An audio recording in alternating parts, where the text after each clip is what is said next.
આ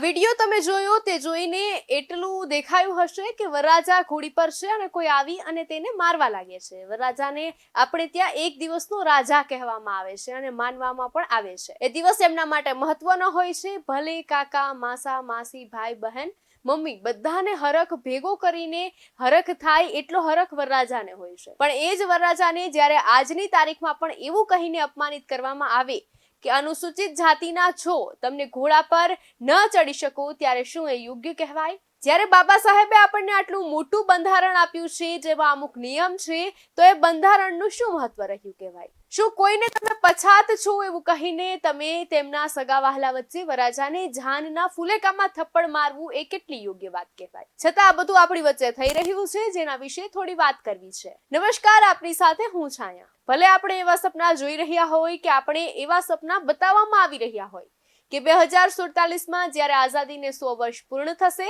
ત્યારે આપણો દેશ ખૂબ આગળ વધી ગયો હશે. પણ શું દેશમાં આવી માનસિકતા ધરાવતા માણસો હશે તો દેશ વાસ્તવમાં આગળ આવ્યો ગણાશે? ઘણા બધા સવાલ છે. જવાબ માત્ર એક જ છે કે દેશને બદલવા માટે પહેલા આપણે બદલવું પડશે. આપણે આપણા વિચારોને બદલાવવા પડશે. આખી ઘટના શું છે તેના વિશે વાત કરવામાં આવે તો પાટનગર ગાંધીનગરમાંથી એક આઘાતજનક ઘટના સામે આવી હતી. ગાંધીનગર જિલ્લાના ચડાસણા ગામે એક દલિત યુવકના વરઘોડાને રોકવામાં આવ્યો હતો. એટલું જ નહીં, બાદમાં વરરાજાને ઘોડી ઉપરથી ઉતારીને માર માર્યો હતો. ગામના 4 માથાભારે શખ્સોએ જાન લઈને આવેલા દલિત પરિવારને વરઘોડા કાઢવાની ના પાડી દીધી હતી અને બાદમાં તેની સાથે ઝપાઝપી પણ કરી હતી. માથાભારે શખ્સો આ અંગે માણસા પોલીસમાં ફરિયાદ પણ નોંધાઈ હતી. હવે પોલીસે આ ઘટનામાં 4 આરોપીઓની અટકાયત કરી છે. પોલીસે આ 4 શખ્સોની અટકાયત કરી છે, જેના નામ છે શૈલેષજી સરતાનજી ઠાકોર, જયેશકુમાર જીવણજી ઠાકોર અને સમીરકુમાર દિનેશજી ઠાકોર, અશ્વિનકુમાર રજુજી ઠાકોર. આ 4 લોકો પોતાને ખૂબ જ મહાન સમજતા હશે અને કાયદો શું છે કદાચ એમને વાતની જાણ પણ નહીં હોય. ત્યારે પોતાને મહાન સમજતા આ 4 લોકોને હવે અઘરું પડવાનું છે. ગાંધીનગરના ચડાસણમાં બનેલી વરઘોડાની મારામારીની ઘટનાના પડઘા હવે વિધાનસભા સુધી પહોંચ્યા છે. વડગામના ધારાસભ્ય જિગ્નેશ મેવાણીએ દલિત સમાજ પર થઈ રહેલા અત્યાચાર પર હવે સરકાર સામે નિશાન તાક્યું છે. અનેક સવાલ કર્યા છે. ચડાસણીના ઘટનાને લઈને મેવાણીના સરકાર પર આકરા પ્રહારો કર્યા છે. આ ઘટનાને જિગ્નેશ મેવાણીએ વખોડી કાઢી છે. જિગ્નેશ મેવાણીએ કહ્યું છે કે સમાજમાં એકતાને લઈ સરકાર કોઈ અભિયાન નથી ચલાવતી. વિધાનસભામાં પણ તેમણે આ મુદ્દાઓ ઉઠાવ્યા છે. ચડાસણા ગામે લગ્ન પ્રસંગે વરરાજાને માર માર્યો અને બાદમાં ઘોડીવાળાને ધમકાવી ઘટના સ્થળેથી ભગાડી મૂક્યો હતો. જાતિ આધારિત ભેદભાવ ક્યારે થશે બંધ? તેવા અનેક સવાલ છે. ચડાસણાની આ ઘટના જિગ્નેશ મેવાણીના વિરોધ બાદ કોંગ્રેસ અને આપે પણ વખોડી કાઢી હતી અને સરકારને આ ઘટના પર દાખલારૂપ કાર્યવાહી કરવાની માંગ કરી છે. ત્યારબાદ વાત કરવી છે મોદી સરકારે ખેડૂતોને નવો પ્રસ્તાવ આપ્યો છે તેના વિશે કે શું છે પ્રસ્તાવ અને સામે આ પ્રસ્તાવ મામલે ખેડૂત નેતાઓનું શું કહેવું છે. કેન્દ્ર સરકાર અને ખેડૂતો વચ્ચે રવિવારે મોડી રાત્રેથી થયેલી ચોથા તબક્કાની વાતચીત નિષ્પરિણામ નીવડી છે. જોકે બેઠકમાં સામેલ કેન્દ્રીય મંત્રી પિયુષ ગોયલે આ બેઠકને હકારાત્મક ગણાવી છે અને એમણે એવું પણ કહ્યું છે કે નવા વિચારો અને ભલામણો સાથે અમે ભારતીય કિસાન મજદૂર સંઘ અને અન્ય ખેડૂત નેતાઓ સાથે હકારાત્મક ચર્ચા કરી છે. ગત 10 વર્ષમાં વડાપ્રધાન નરેન્દ્ર મોદી તરફથી કરાયેલા કાર્યોને કેવી રીતે આગળ વધારાય આ અંગે વિસ્તારપૂર્વક તેમણે વાત કરી છે. કેન્દ્ર સરકારે ખેડૂતો સામે પાક વૈવિધ્યકરણનો પ્રસ્તાવ મૂક્યો છે, જેની અંતર્ગત જુદા જુદા પાકની MSP પર ખરીદી કરશે. ખેડૂત નેતાઓએ કહ્યું છે કે તેઓ સરકારના આ પ્રસ્તાવ પર વિચાર કરશે. તેમણે એવું પણ કહ્યું છે કે તેમની તમામ બાકી રહેલી માંગોની ચર્ચા નથી થઈ. આ બેઠકમાં ખેડૂતોના 14 પ્રતિનિધિ અને કેન્દ્ર સરકારના 3 મંત્રી સામેલ થયા. આ સિવાય પંજાબના મુખ્યમંત્રી ભગવંત માન પણ બેઠકમાં હાજર રહ્યા.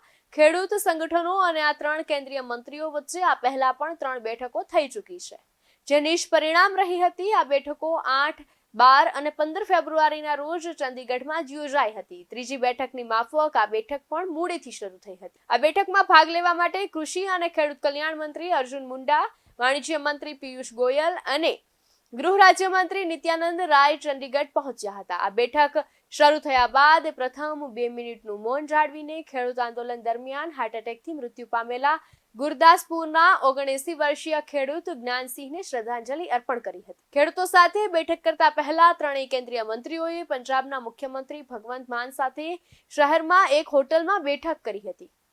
કેન્દ્રીય મંત્રી પિયુષ ગોયલે કહ્યું છે કે આ બેઠક બાદ કેન્દ્રીય મંત્રી પેનલે ખેડૂતોને સમાધાન માટેનો એક પ્રસ્તાવ આપ્યો છે, જે અંતર્ગત સરકારી એજન્સીઓ તેમની પાસેથી 5 વર્ષ સુધી ન્યૂનતમ સમર્થન મૂલ્ય પર દાળ, મકાઈ અને કપાસની ખરીદી કરશે.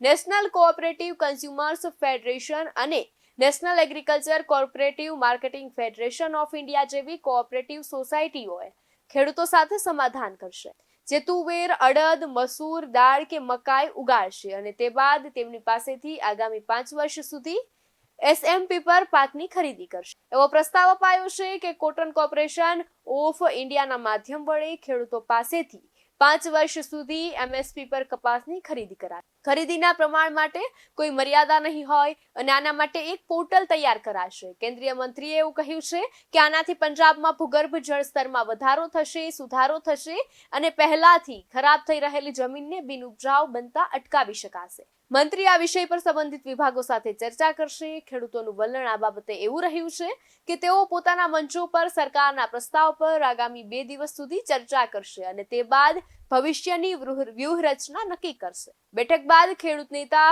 સરવનસિંહ પંઢરે કહ્યું કે અમે 19-20 ફેબ્રુઆરીના રોજ જુદા જુદા મંચો પર આ અંગે ચર્ચા કરીશું અને વિશેષજ્ઞો પાસે સલાહ લઈશું. તે બાદ જ આ અંગે કોઈ નિર્ણય કરીશું.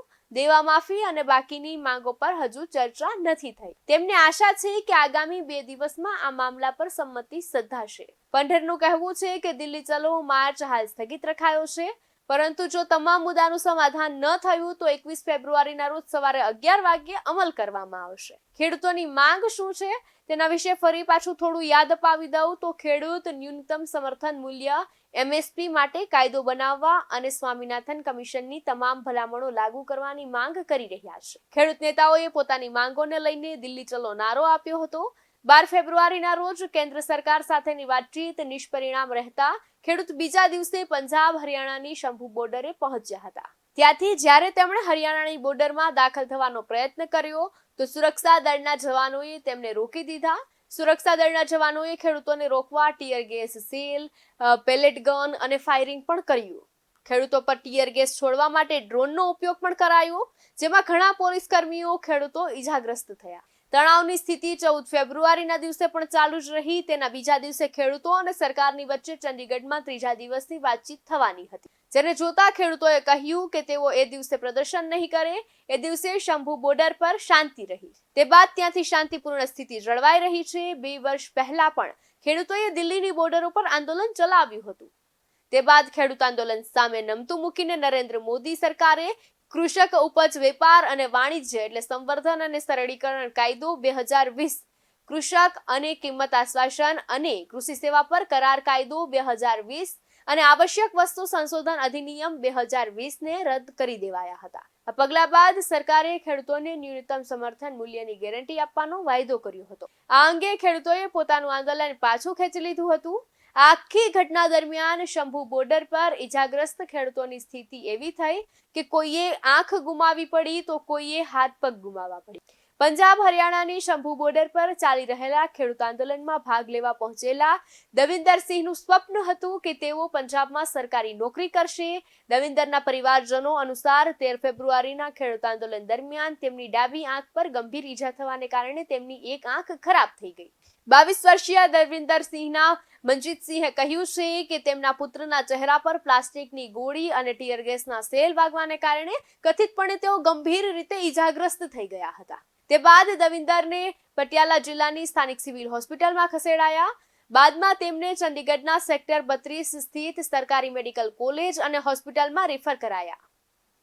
પંજાબના પટિયાલા જિલ્લાના શેખુપુરા ગામના મનજીતસિંહનું કહેવું છે કે દવિન્દરની 15 ફેબ્રુઆરીના રોજ સર્જરી થઈ અને તેમની ડાબી આંખ કાઢી લેવી પડી. એમના પિતાને ખૂબ અફસોસ છે કે મારો દીકરો વિદેશ ન ગયો, કારણ કે પંજાબમાં જ રહેવા માંગતો હતો અને ખેતીની સાથોસાથ સરકારી નોકરી માટેની પરીક્ષા પણ તૈયારી કરી રહ્યો હતો. દવિન્દરે વર્ષ 2020-21 દરમિયાન અગાઉના ખેડૂત આંદોલનમાં પણ સક્રિયપણે ભાગ લીધો હતો. તેમના દીકરાના ચહેરા પર પ્લાસ્ટિકની ગોળી વાગી, જેના કારણે તેની ડાબી આંખ પર ગંભીર ઈજા થઈ. તેમણે પંજાબ સરકારને વિનંતી કરી છે કે દવિંદરને સહાય કરાય, કારણ કે તેના ભવિષ્ય માટેની આશા ઝાંખી થઈ ગઈ છે. તેમણે પોતાની એક આંખ ગુમાવી છે. ઓછામાં ઓછા 3 ખેડૂતોએ પોતાની આંખની રોશની ગુમાવી છે. તે પૈકી એકને ચંદીગઢના સેક્ટર 32ના સરકારી હોસ્પિટલમાં દાખલ કરાયા છે. 15 ફેબ્રુઆરી સુધી લગભગ 74 ખેડૂતો ઈજાગ્રસ્ત થયા હતા, જે પૈકી 10-12ને ગંભીર ઈજાઓ થઈ હતી. તેમણે આગળ જણાવ્યું છે કે ઈજાગ્રસ્તોની સારવાર રાજપુરા સીવીટી સિવિલ હોસ્પિટલમાં અને પટિયાલાની સરકારી રોજિંદા હોસ્પિટલમાં થઈ રહ્યું છે. જ્યારે 15 ફેબ્રુઆરીની બપોરે રાજપુરાની સિવિલ હોસ્પિટલમાં મુલાકાત લીધી તો ઇમરજન્સી વોર્ડમાં ઈજાગ્રસ્ત ખેડૂતોથી ભરાયેલું આખું જોવા મળે છે અને ડોક્ટર તેમના ઈલાજમાં વ્યસ્ત જોવા મળ્યા હતા. તે પૈકી મોટા ભાગના સામાન્ય ઈજા થઈ હતી. ખેડૂતોના પ્રદર્શન દરમિયાન ગંભીરપણાને ઈજાગ્રસ્ત ખેડૂતોની સારવાર રાજિંદ્રા હોસ્પિટલમાં ઇમરજન્સી વોર્ડમાં ઈલાજ ચાલી રહ્યો છે.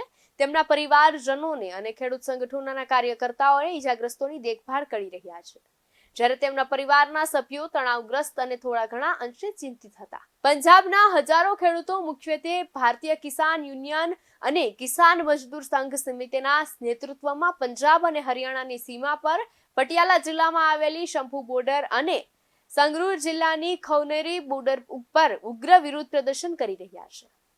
ખેડૂત યુનિયનના આ જૂથે 13 ફેબ્રુઆરીના રોજ દિલ્હી ચલોનું આહવાન કરાયું હતું, પરંતુ હરિયાણાએ પંજાબ રાજ્ય સાથે જોડાયેલી પોતાની બોર્ડર સીલ કરી અને પોલીસ અર્ધસૈનિકો બળોને ભારે પ્રમાણમાં સ્થળ પર ગોઠવી દેવાયા હતા.